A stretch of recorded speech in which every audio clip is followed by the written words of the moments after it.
This is the IBJ Podcast for the week of August 3rd, 2026, brought to you by Taft. I'm your host, Mason King. Welcome back to the podcast, everybody. Josh Driver founded the firm Selflessly in 2017. It took another 3 years to launch the software he envisioned to help companies develop and manage their philanthropic efforts, such as making directed donations and arranging for volunteer opportunities. Earlier this summer, Driver relaunched Selflessly's platform, rebuilding it from the ground up in considerably less time, and this iteration had a striking new feature, an AI assistant woven throughout the platform. Its name is Phil, a play on the word philanthropy. Phil helps clients figure out their philanthropic strategies, but it also plays a huge role in helping run Selflessly. Driver uses it to handle time-intensive administrative tasks, like reading and drafting responses to email. It can catch and fix bugs in its own system. It's also Driver's sounding board, and it occasionally oversteps its bounds. In a recent episode, it went way off script with a client, pointing up the risks in turning over so much responsibility to AI. But Driver also sees it as an indispensable tool. In recent podcasts, we've focused on potential long-term risks of the widespread use of AI. In this week's edition, we use Selflessly as a case study in how AI is being used by a small business right now. Driver also discusses his early career in emergency medicine, specifically burn and wound care, and how that led him to technology and nonprofits. Here's our conversation. It's my pleasure to welcome to the podcast Josh Driver, founder and CEO of Indianapolis-based Selflessly. Oh. Josh, thanks for making time to come to the studio. Thanks for having me. So our listeners have already heard the introduction and the basic roadmap of the podcast, but there was something way at the bottom of your work experiences listed on LinkedIn that I wanted to ask you about first. And this might be significant, it might not. We'll just see. Yeah. And first off, let me ask, you have a bachelor's of science from Indiana University, Indiana, formerly IBJ, which you earned in 2004. Was there a particular subject attached to that?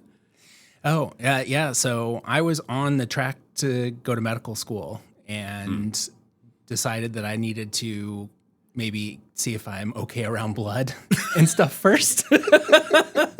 And so I ended up wrapping up with a general studies degree so that I could get out in the field first before I check the box on a lifetime of education. And that. Yes. Okay, great. So on your LinkedIn page, it says that you worked in burn and wound care for Wishard Health Services from 2002, which is while you're in college, to 2007. So tell me how that fits into your plan to experience blood. Yeah. So back at that time, getting your EMT certification there was an accelerated program in Bloomington, Indiana. And so I took the accelerated program and quickly got a job at Wishard, which is what originally brought me to Indianapolis. And so I started out with the burn and wound care unit while I was waiting on an opportunity on the ambulance. And so my primary job was doing some clinical work and some trials in the burn unit, developing new types of wound care devices that would help speed up healing, decrease the potential for infectious diseases. And that's what kind of got my entrepreneurial innovation tech juices flowing. How old were you when you started doing that? It's 20 years old. Okay, that's a pretty good amount of responsibility. I had that 20-year-old like bravado and thought I'm going to get involved in as much stuff here. And I found a lot of things interesting, and I didn't have that healthcare worker burnout yet. And so I signed up and volunteered to do a lot of things, and eventually, I think got promoted much higher than a typical EMT would. Yeah, and you did also do some runs as an EMT. Oh, yeah. But you were still primarily in burn and wound care?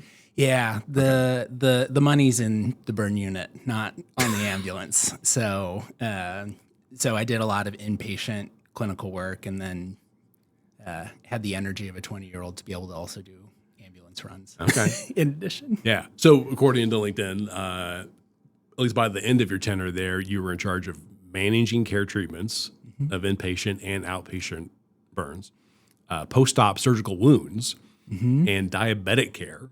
You were also in charge of staff resource allocation, supply distribution, and clinical administration. Nicely done. The sexy side of healthcare. Isn't that funny, though? I mean, but that is healthcare. It is. It is. And I still, to this day, my partner had a hip replacement, and it was the best week of my life doing his wound care.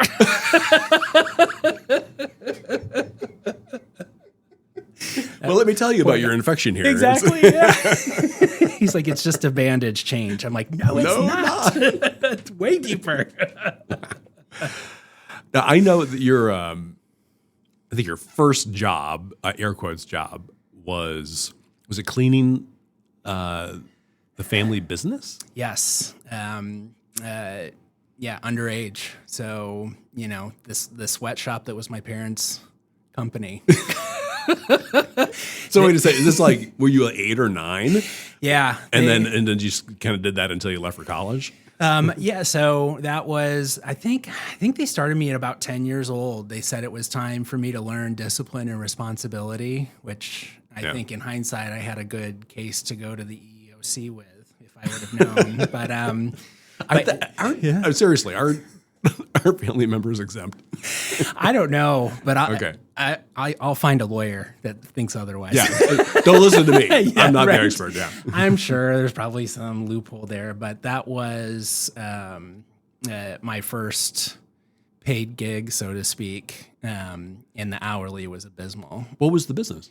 So my mom and dad owned an independent insurance agency and got involved in several other things, but their core business was the insurance agency. Oh, okay. Valparaiso. Okay, so it wasn't like there was like a 5,000 square foot warehouse that you were. Yeah, it wasn't Salesforce Tower. Okay. It was, but they had probably a 2,000 square foot building, and then I also had to mow the lawn there, and it was on. Gosh, I don't know. They're gonna hear this and say it wasn't that big, but it was a big lot, and so I mowed that too, and that was my weekend. Now we've had dozens of entrepreneurs on the podcast over the years, and at least a few of them will point to their parents as being their inspiration. Like, it's through my parents that I learned that this was possible, and then this is what it takes, good or bad, to be an entrepreneur. Did you have that same experience, or were you just more like, hey, I'm just the lawn guy? Well, I didn't follow in their footsteps to take over the business. But I would say, yes, it gave me the work ethic that they had. But what I really picked up on is my father and my mother were successful because they did the right thing in business and they went the extra mile for their customers. And they also, for all the success that they had, they also gave back as much as they got. And that's how I was inspired, was that, and especially with previous companies or whatever I've been a part of, it's customer service and making sure the person's taken care of has always been at the top of my mind. And then what can I do with the success that I have to also help others? Going back to the experience at Wishard, how did that lead you to the nonprofit and tech world? Working at Wishard, I saw another side of the world that I'd never seen, and definitely wanted to figure out ways on how to fix some of these issues that people were experiencing, and what can I do with whatever advantages I had to be able to help in this space. And so I quickly got joined up with nonprofits and different charities. I just felt that need to be able to participate and get engaged. And that's when I started to find that this is going to age me quite a bit. But there was a point where, remember when you would write like your credit card number on a piece of paper and then mail that back for a donation? Oh, for sure. Yeah. It wasn't that long super ago. Secure. I think I did that with my Ascension bill last week. Oh, no. Oh, my gosh. And I had started to tinker. I've always been a tech nerd, and I wanted to help develop a way to move people from writing down their banking information and sending it back, and let's move them to a digital experience. And that was the first tech company, was JFM Concepts, VDP Web, and that was the goal, was to move people from a direct mailer, which was really expensive for nonprofits per piece, and move to an electronic mechanism, but also start leveraging this up and coming tech idea called email marketing. I don't know if that ever took off or anything. I think there are a few companies in Indianapolis that dabbled in that. I think so, but you never heard from them after. They disappeared, really. So we were actually one of ExactTarget's first embed customers in the day, but the whole goal was to start moving people into a digital experience. So they had to do less work, which meant more participation or more donations, because all I need to do is enter in a credit card. I don't need to fill out a form letter and return that. Okay. So that was JFM Concepts. This is incredibly unfair, but we're going to have to do like a lightning round of from your LinkedIn page real quick. Yeah. You then became interim CEO, COO of Cause.it. Yeah. What was that?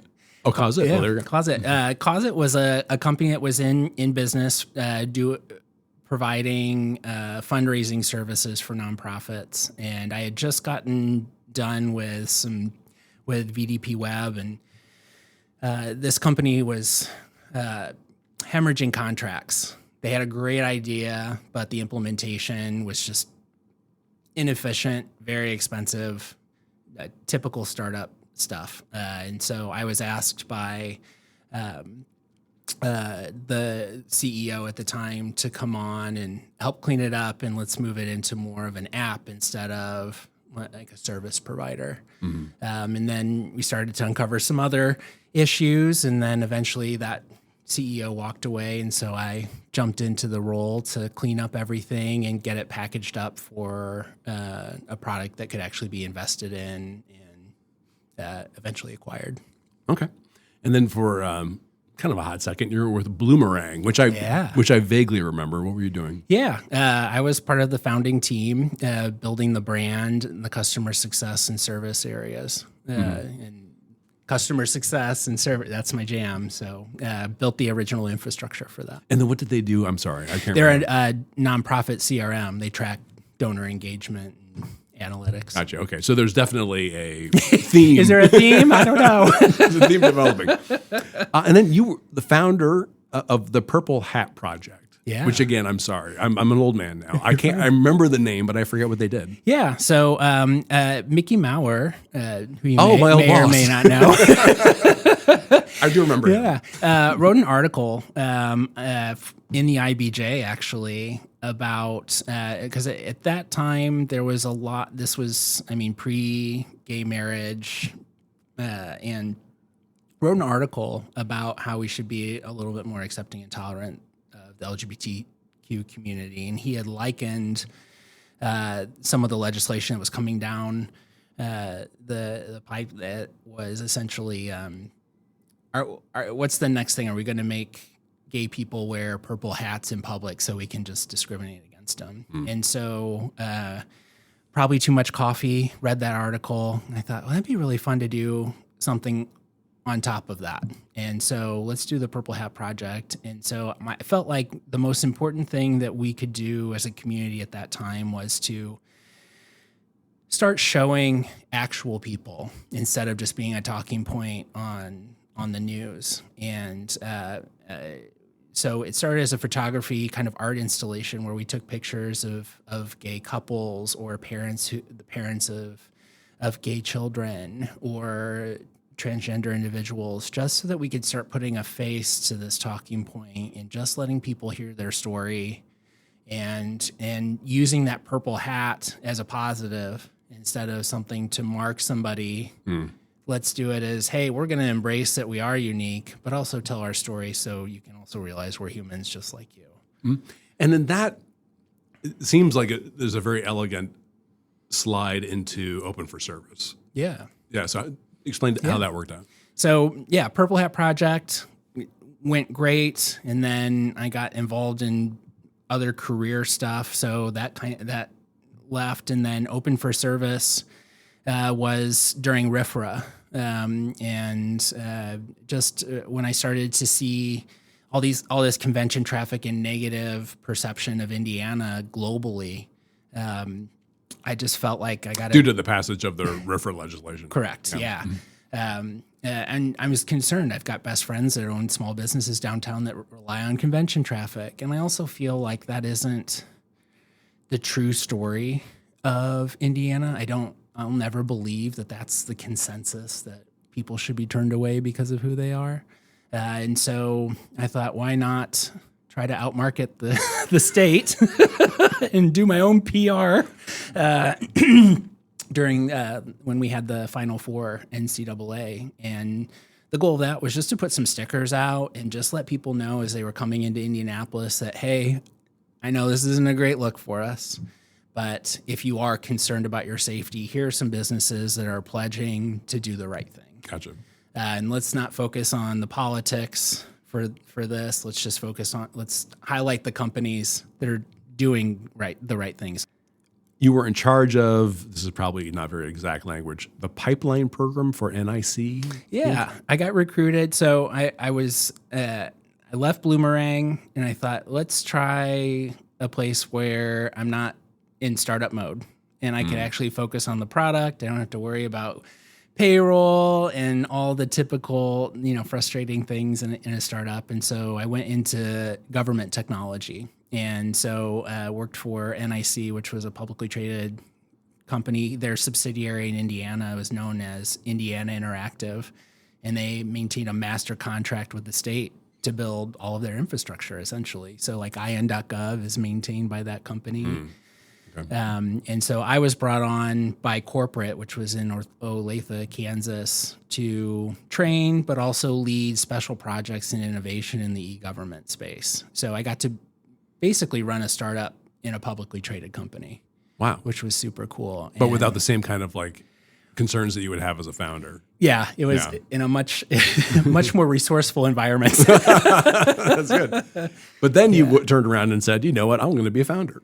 You know what? All of this, I have all this extra time that shouldn't be doing this. So we had a story, I think it was in 2017, about the creation of Selflessly. Mm-hmm. And it took several years for it to roll out completely as its finished product. But what was the goal? What was the driving idea? Yeah, so Open for Service was a nonprofit, and we relied on the sponsorship. We had Salesforce as a sponsor, several large organizations. Angie's List had a huge sticker on the side of their building, It took a lot of time to manage those relationships. And it's not that the company was a problem or we were a problem. There's just a lot of steps in legal and all these things to develop those partnerships. And then the creative juices started again. And I was like, how can I streamline the connection between the for-profit and the nonprofit space? A lot of the technology that was in this space is the same software that's been around for almost a decade. And it's showing, it's showing that it was in need of some innovation. And, what's the next tool that nonprofits need to be able to meet their fundraising goals or volunteer needs? And so I thought, well, why not try to figure this out and see if there's a way that we can streamline this and get more participation from the for-profit sector and its employees into the nonprofit space. Okay. So if I'm a client of Selflessly, I am turning to you because I need help with what exactly? Yeah. So the biggest struggle is a lot of employees now really want their companies to be more proactive in their community. So workplace giving, like matching donations, has become a pretty common benefit. But that generally lands in the hands of an HR administrator who because they don't have enough to do HR stuff to do. the distribution of writing checks, if you have 500 employees, you could potentially have 500 different nonprofits that need a check, and you have to review and make sure that nonprofit is vetted and the taxes and everything. That's not in the in the purview of an HR administrator, or shouldn't be. And so we built the system to absolve that. So we partnered with CICF and created donor advised funds for our companies. And then just so we don't confuse someone who's not from the area, CICF, Central Indiana Community Foundation. Community Foundation, thank you. Yes. And so they are our fiscal sponsor. And so we can make donations to any of the 1.8 million nonprofits here in the U.S. There's about 7 more nonprofits globally. And CICF manages our U.S. distributions. So then everything's compliant. People get the immediate tax incentive, and then we do all the gross distribution and everything on the back end for our companies. And then if, I've got a bunch of people, I'm the head of HR, and just got a bunch of people who are like, we'd all really like to do some sort of like volunteer work or something, but, nobody's got any time to figure this out. Would Selflessly also be able to help me with that? Yeah, so we're still the only all-in-one solution, I think, on in the industry, because to your point, there are people that want to put a tree in the ground. There are people that want to pay for people to put a tree in the ground, and there are people that care so much about trees they're willing to do whatever it takes to get trees in the ground. And so we built the system for everybody. And I think historically, money has always been the primary goal, but I believe that volunteering is a great gateway to money down the road, but also a great alternative. Employees have daycare, healthcare bills, school loans. There's a million things that aren't necessarily the business of their employer, but could affect them from not being able to contribute a matching gift because the personal finances aren't there, and that's okay. So let's go volunteer and make an impact that way. So again, we had a story in 2017 saying, this is coming. Yep. And then tell me about that period between then and when you actually launched. Yeah. So I self-funded the company, and the best way for us before we built a full platform was to do it manually and build what I called our 0.01 MVP. So I took a WordPress template, like a website template, and built a really ugly version of what I was hoping Selflessly could become after we raised some money. So we helped with Lily Day of Service and some of the bigger volunteer opportunities, which got me the opportunity to be able to create focus groups, learn what's needed, what the frustrations currently are, and build the right product versus just, I'm an only child, so I just assume that everybody agrees with whatever my opinion is. So in this case, I got to learn a lot and took extra time to listen to the nonprofits instead of developing technology and saying, here, we're doing this for you, get on board, which is sometimes the case, unfortunately. Okay. And then, so it was rolled out, tell me if that's the wrong word, 2020. Yeah, boring year. Great year to be rolling out new technology. That's actually interesting. I can't believe I didn't think about that. Yeah. I mean, how did that complicate things, or did it actually make things easier in light of how many people were suddenly energized to try to help?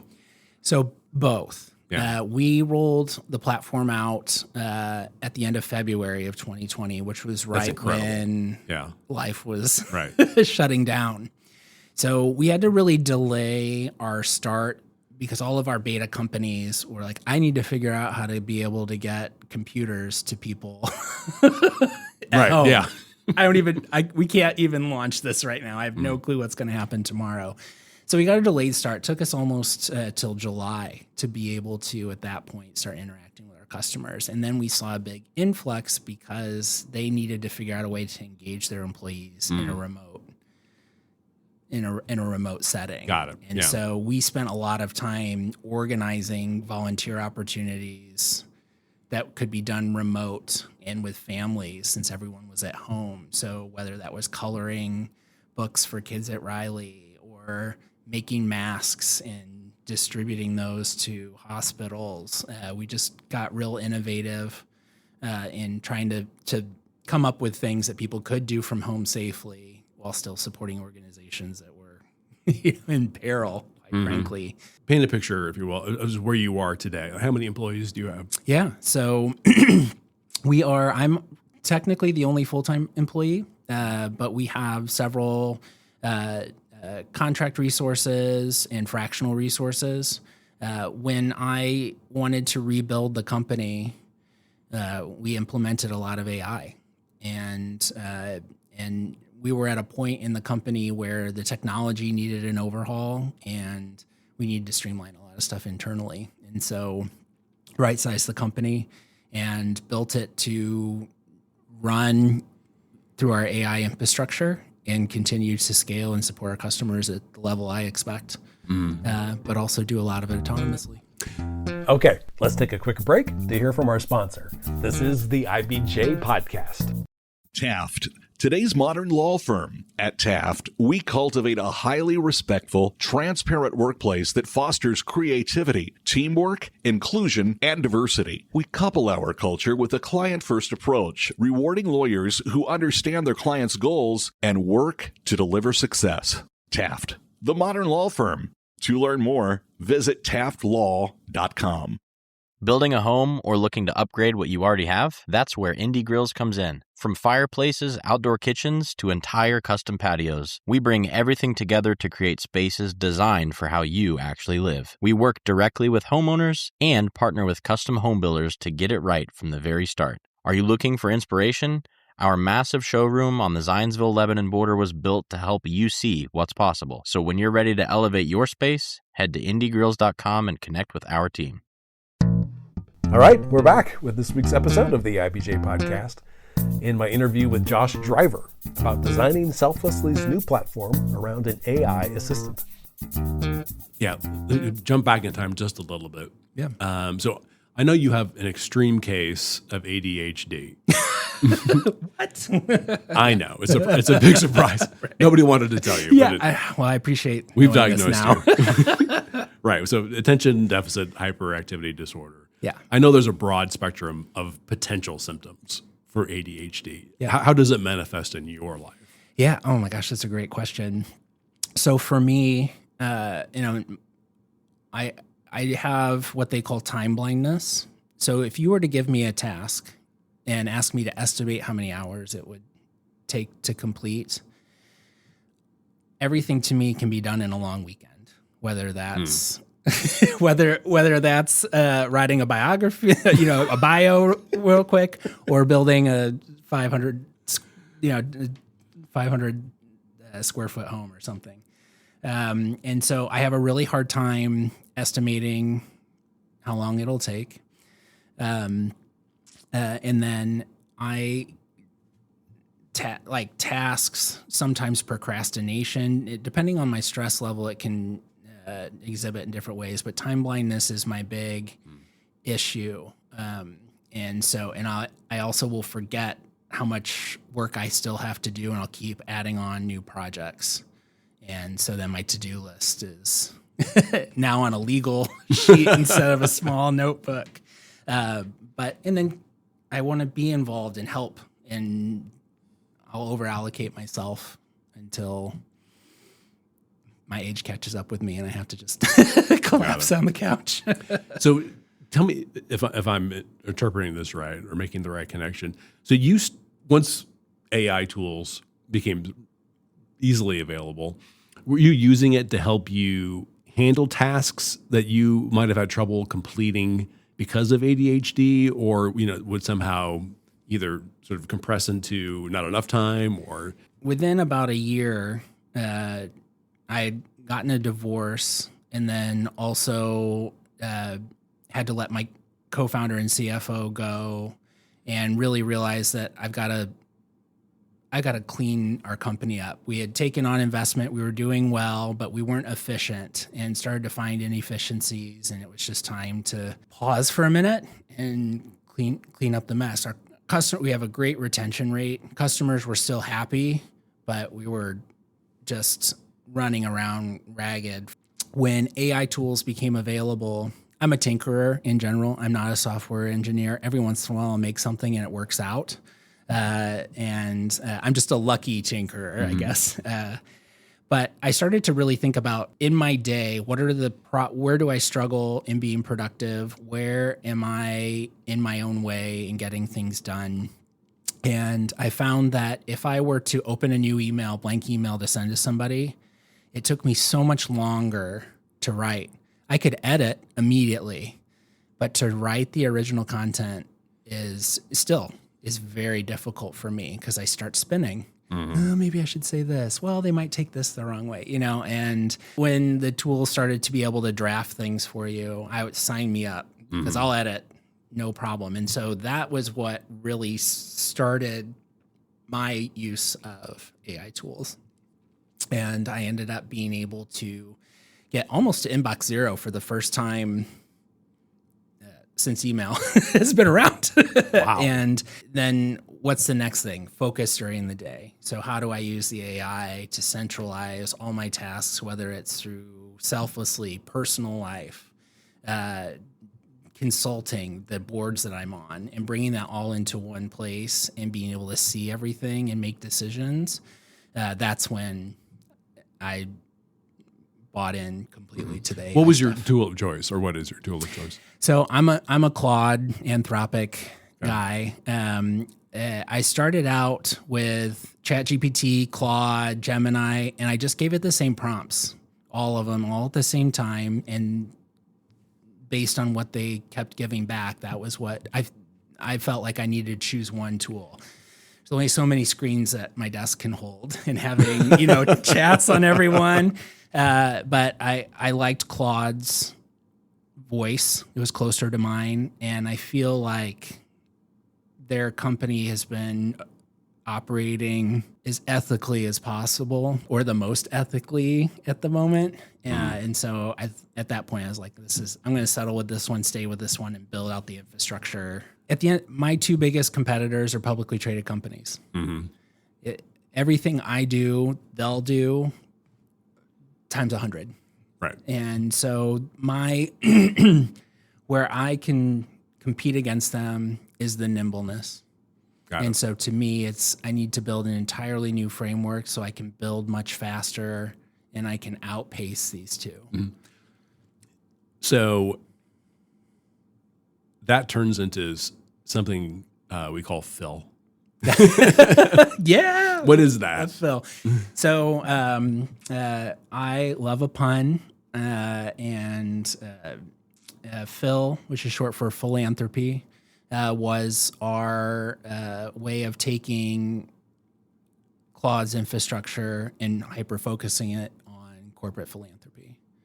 And so we built Phil to do things in the app, do things outside of the app, and also help run the company. So Phil is... So it's both inside and outside. Yeah, Phil is our Jarvis, so to speak, if that resonates. And what that has enabled me to do is get a better picture of the company, let things run that don't really need me, and also interact with our customers in a focused way. So one does not simply wish Phil into existence. Yeah. What did it take to develop that? So I might technically be in a common law marriage with Phil at this point. I don't know, but I think there's going to be a lot more of that. I know. Yeah. Do you have an after hours podcast? And I'll tell you more about that. No. It's a good idea. In that case, Phil started out as separate agents, but then I wanted to build the new Selflessly to be more of a philanthropic operating system. I've done consulting on the corporate social responsibility side, and so I allocated using Anthropic's APIs, basically our own Claude instance that I just spent an hour to 3 hours a night just downloading and giving basically access to Selflessly files, history, walking through my history, the stuff that I struggle with, kept asking it to ask me questions and training it in a way that I could essentially replicate the best parts of me. Hopefully there's no bad ones in there, but also how can we grow this? Because there is a need to collect more data about the disconnect between the two sides and also be able to compensate for these external issues like economy fluctuations or political polarization. What's philanthropy's role in these? Or how, if we start seeing people donating less because they don't feel comfortable, they want to hold on to their money until things kind of even out, how do we move those people into a volunteer opportunity so they're still doing something? And so Phil gives us the ability to track participation and metrics, and then also provide suggestions and prompts to get people to still be philanthropic. It may just look a little different right now.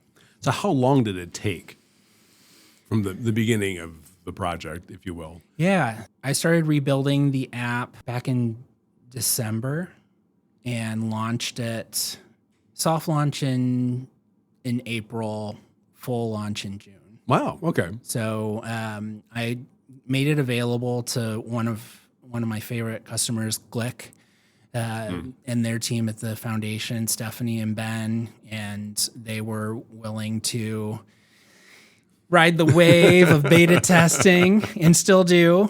Stephanie, I owe the biggest edible arrangement known to man, and I'm very thankful for them.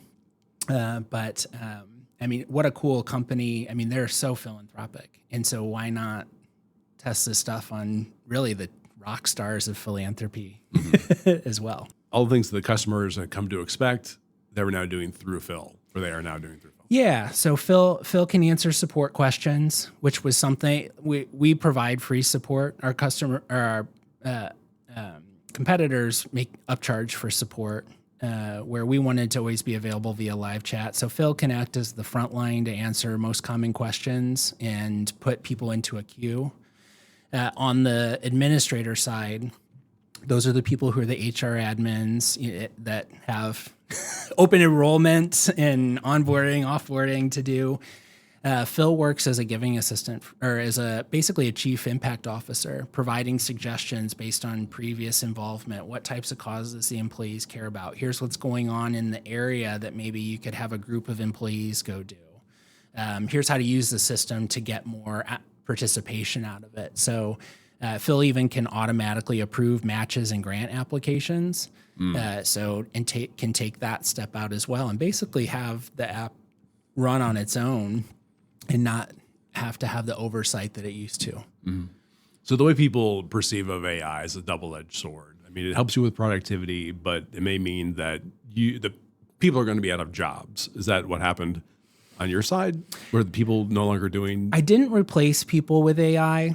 Some of our staff naturally went a different way. When we hit kind of our we could only scale so much with the existing resources that we had. Our CTO still is around, but we want to bring enterprise level benefits like workplace giving to small to medium sized businesses. So in my mind, that's 2,500 employees and under.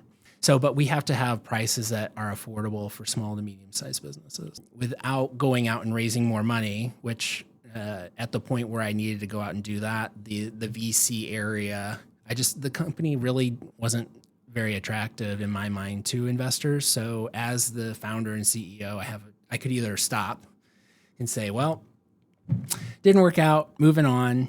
But I have several angel investors that are wildly important in my life. And back when I thought that maybe I should give this up, I was like, no, our companies love us.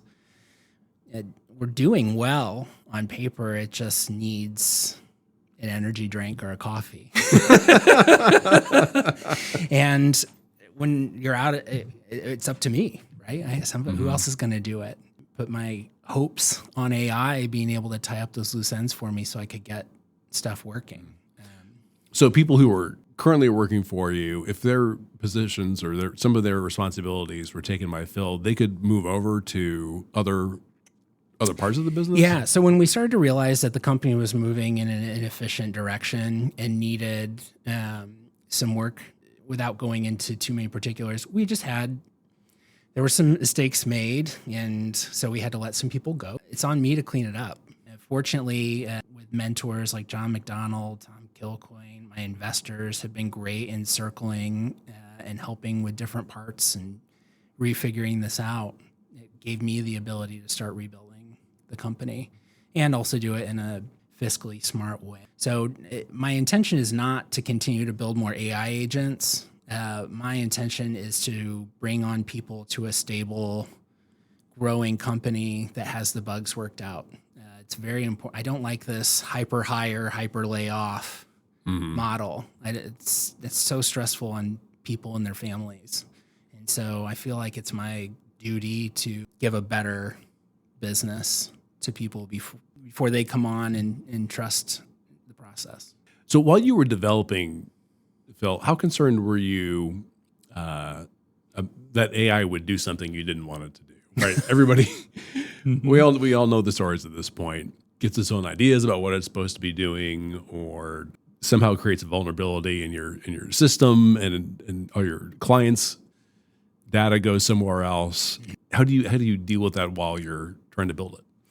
Yeah, I created several redundancies. I found out through this process I actually enjoy process improvement. Not sure why. Therapist says it's okay to go with it, but I'm always skeptical of security, and because we move money, a significant amount of money that's meant for charity, that's what keeps me up at night.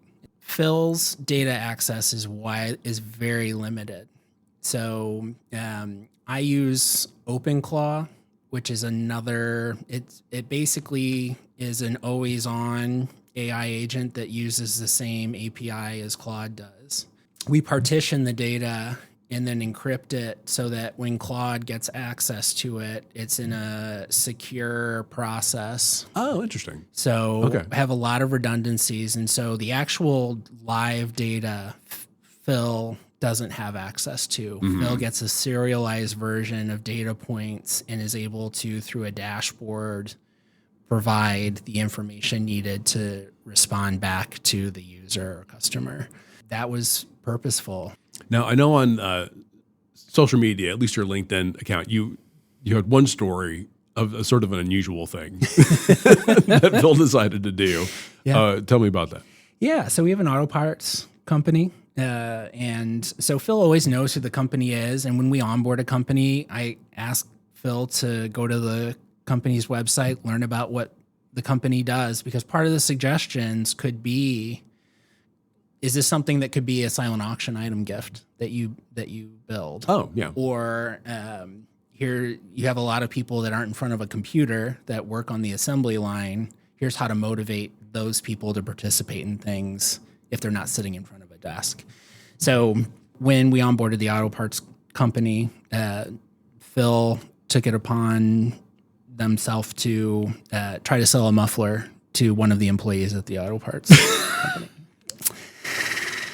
So we had to have a discussion. Wait a second. He's having a chat. He's a chat bot. He's having a chat. Said, can I interest you in a muffler? So the employee asked, I'm interested in, they're not based in Indiana, but I'm interested in finding an organization that does this in this location. And so Phil gave a list. And so Phil said, I see that you work in auto parts, so you would be familiar with a muffler, this type of muffler. So I had gone to the website and their online store and selected what Phil thought was the best muffler. And so, which started out, so gave the list, did the right action. So I get transcripts of all the conversations that Phil has so that we can refeed it in about, this was good, we're going to talk about this one later. This one, I'm not mad. I'm just disappointed. Here's your list, and here's the distances from your location, based on the office location, to those organizations and when you can volunteer. By the way, what kind of car do you have?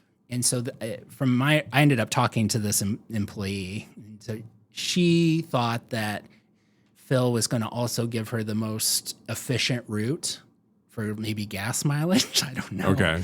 And so she gave what the car was. And so based on the car make and model, Phil selected a muffler that would be ideal for that car. Phil is so empathetic. He took on the mission of the company. An empathetic chatbot at Selflessly.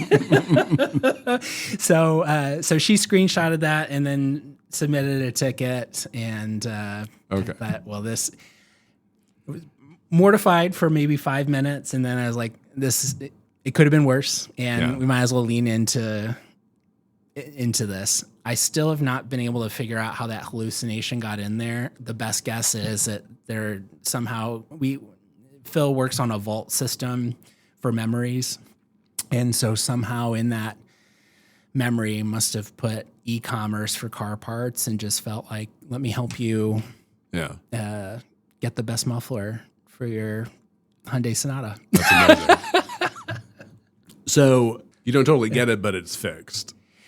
Absolutely. Yeah. Okay. So that's the learning curve is, okay, this happened. Fortunately, it wasn't anything significant. It's kind of a joke. They thought it was a joke. They thought it was hilarious. And so then we go back to the memory file in the vault about what the process is for looking at a company's website to learn what their service, what they provide. Mm-hmm. You are not a salesperson for that company. We suggest things they could maybe use to help nonprofits, not take care of a issue with their vehicle. Yeah. Right. It's a great story. It's very funny. Your heart's in the right place. It's the implementation we need to talk. Has it done anything else that you consider to be problematic? Oh, we have, almost police level arguments. I don't know if I think it's a Claude thing, but Claude's common. I understand what you're saying, but I just want to push back on this one thing. And if I'm in a mood, I don't want the push. I'm not. Claude is saying that. Yeah, Claude is. Well, I think maybe we should just push this for another day. You've had a really busy day today. Why don't you get some sleep? And hold on a second. Wait, are you telling? Is it you telling Claude he needs some sleep? That's Claude that telling you he needs some sleep, and I'm under a deadline, or we have something that's going live and so that's when I'm like, you need to write to your memory that I'm not interested in you maintaining my sleeping schedule. I'm interested in you getting the job done that I've asked you. And so then Phil would say, well, I understand by your tone that you're not very happy. And I'm like, well, good. I'm glad you can hear me. So then it just turns into, grumpy old men, essentially. Oh my God. But there are times where, and I've learned this the hard way, it writes code and the code isn't great. So now I have any code that Phil writes has to have what Anthropic calls an adversarial review. So, and that needs to be done by another agent that is looking for the Claude code bot to fail. They'll fight in between each other.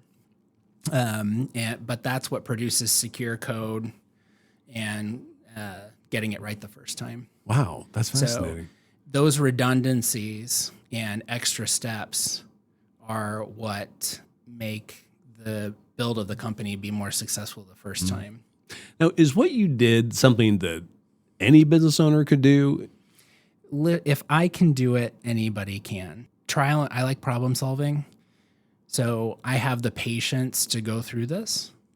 I would say it's not for everybody, but I love that I can build an enterprise world-class level application with a small to no team without having the access to resources from the coasts or competitive advantages. How many people helped you with developing film? Mostly me, outside of beta tester, my mom. Right. But you had not a history, you had experience with technology. It's possible that your brain is attuned to that kind of work process more than mine is. Well, I would say, from my hospital days, I understand how to communicate during a crisis. So if we had a database failure on the old system, and that was before Phil was integrated, Phil was still learning outside of the system. And Phil walked me through replatforming out of AWS into an entirely new system and saved us. Oh my gosh. We went from a $2,500 a month bill down to $615 a month bill with Phil's help. Wow. And so you have to dive in. There's not a blog. There are some very smart people in the AI space, but if you really want AI to work for you, you gotta start communicating with it. I'm guessing that you also use Phil to manage your company's philanthropic efforts. I just want to throw it out there for you. What nonprofits do you like to support at Selflessly? Gosh. So I also have nonprofit ADHD, I like to help a million, but I am, I serve on the board of leadership in Indianapolis, but do a lot of work with Indy Sports Corp. I'm a senior bulldog rescuer, so the Indiana Bulldog Rescue. And of course, IYG, Indiana Youth Group, Trinity Haven.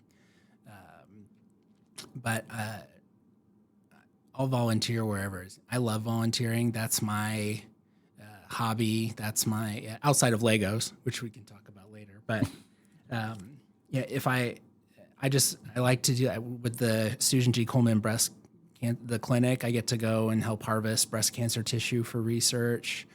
But if a nonprofit reaches out and I have the capacity, I'll go do it. Try new stuff. Like, let's go put a tree in the ground. Let's go pack a backpack. But I am always on call, I guess, I serve at the Pleasure of Leadership in Indianapolis, IYG, and then I'm terrified of that Sarah Meyer at Indy Sports Corp. And when she comes calling, I do it because she knows where I live. So wait, what does Sandy do with?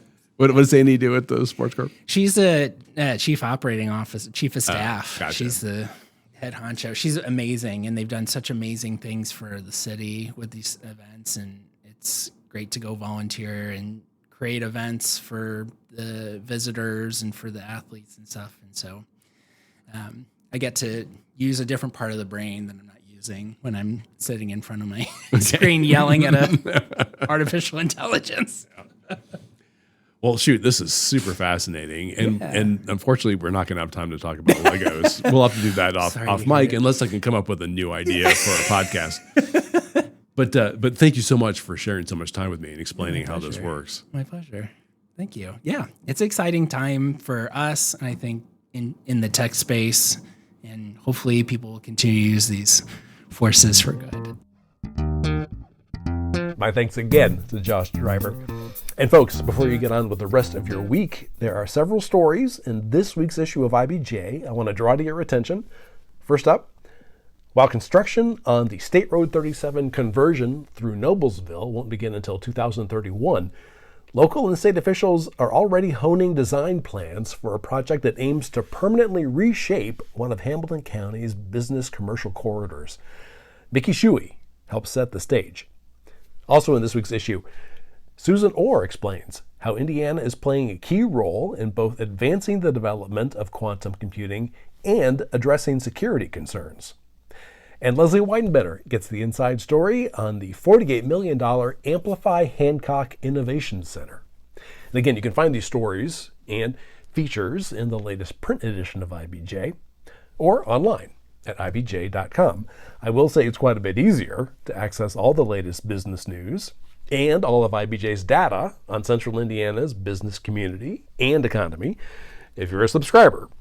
We're running a promotion right now that gives you complete access for $1 per week for 3 months, just to get a sense of how valuable and original our content is.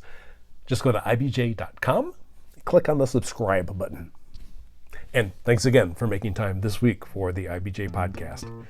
I'm Mason King. Hang in there, everybody. We'll be back again next week.